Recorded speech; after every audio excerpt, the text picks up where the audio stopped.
What is up, everyone? We're going over potential matchups after UFC 306. The event was great. All the fights were actually really good. The Ode Osborne fight and that little Mexican guy, that fight was fire. And then the other fight with Zalzabar, whatever his name is, that was pretty fire too. I'm a fake fan. I don't know these guys. So let's just dive right into it. First, I have Brian Ortega.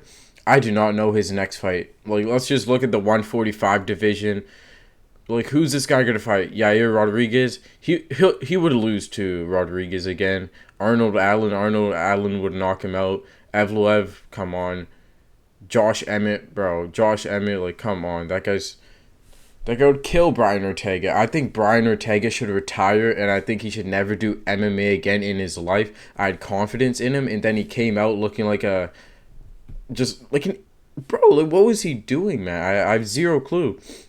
He's slow. I think he should retire. I would piece him up in a street fight, let's be honest. So let's just get to the next fight. Valentina Shevchenko, I just have to mention this. She is the GOAT, and still will be reigning with that 125 belt for a while. Even though she's 36, she just showed that she was way better than Alexa Grasso. And that first fight was a fluke. And the second fight, she did win. It was just rigged for Alexa Grasso. I do like Alexa Grasso, though. You know, I think she's an entertaining fighter. But she just really did not look good in this fight. And I think, Valentina is just way better.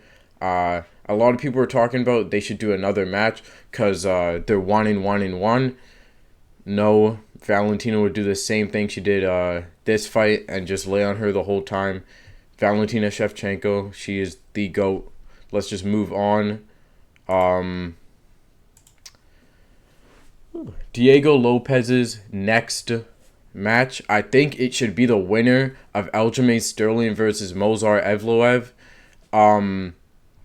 I think it might be Aljo or it could be Evloev. I don't think he deserves a title shot, even though that would be entertaining. I just think, I don't know. I think Topuria is too good. Max is too good. I do think they would both piece Diego Lopez up. So I do think he needs another fight to really show, because I'm not counting that Brian Ortega fight. I have personal beef with Brian Ortega now.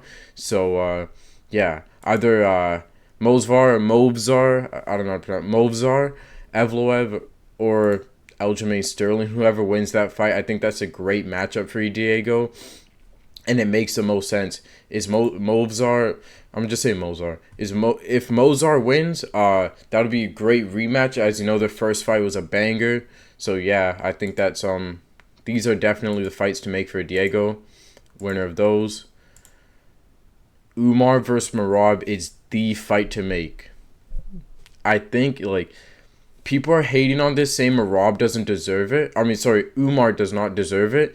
I think you are wrong. I think people have to look at it like, this guy Umar is so good that you have to give him the title shot. And people are saying, oh, he's only beaten one credible guy. Well, that credible guy, Corey Sandhagen, was ranked number 2. And he went, and he just displayed all sorts of skills in that fight. And I do think Umar deserves the title shot, and I think him versus Merab would be actually a really good fight. A lot of people think that would be boring. I don't think so. I don't think so at all. I think stylistically they're similar size too. And I think stylistically Umar would probably win that fight, and it would either be a great display of grappling by both of them. They would get into crazy scrambles and just display amazing groundwork, or it would just be a banger on the feet, which Umar would probably win. So, yeah, I think this is the fight to make. I think this is, like, as far as, like, skill and, like, just matchups, this is such a good fight to make. If you don't like it, I know, like, there's a lot of daggy haters out there. You're just straight up wrong. This is such a good matchup, and I just don't think I don't think there's really any other matchup. I know people are talking about Figueiredo, but I just think this matchup is way more entertaining, you know? Yeah, let's just move on, because I need to stop deriding this matchup. Okay, let me get rid of this, actually, so it stops going to that.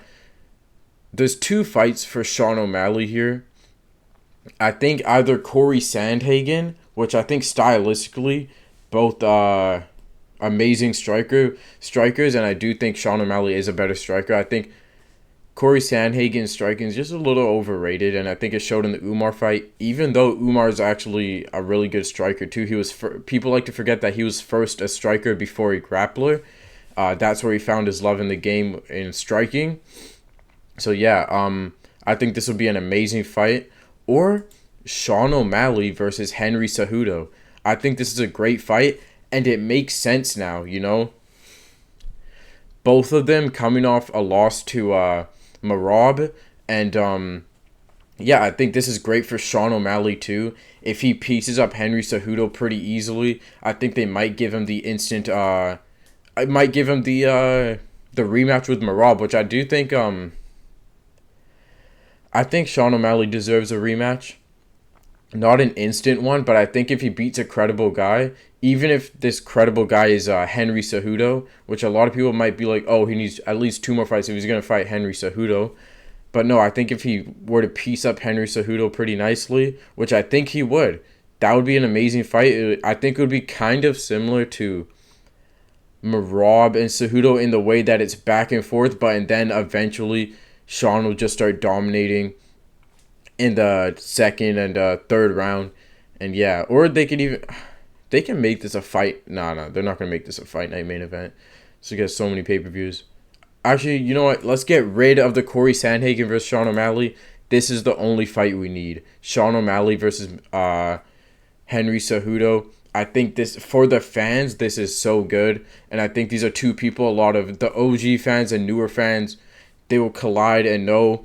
And I think this will definitely be a good co-main event for, say, 310, 311, around there. I know Sean, I have a feeling he might take a break after this Marab loss, but I kind of disagree. I think he should stay active, and I think Henry Cejudo is the fight to make for Sean. And I think that's about it. Let me think. Yeah, that is it. Let me know in the comments if I missed anything, because I don't know, I kind of rushed through this pretty quick. But yeah, I think the matchups I said were pretty good. And yeah, make sure to like and subscribe, and peace out.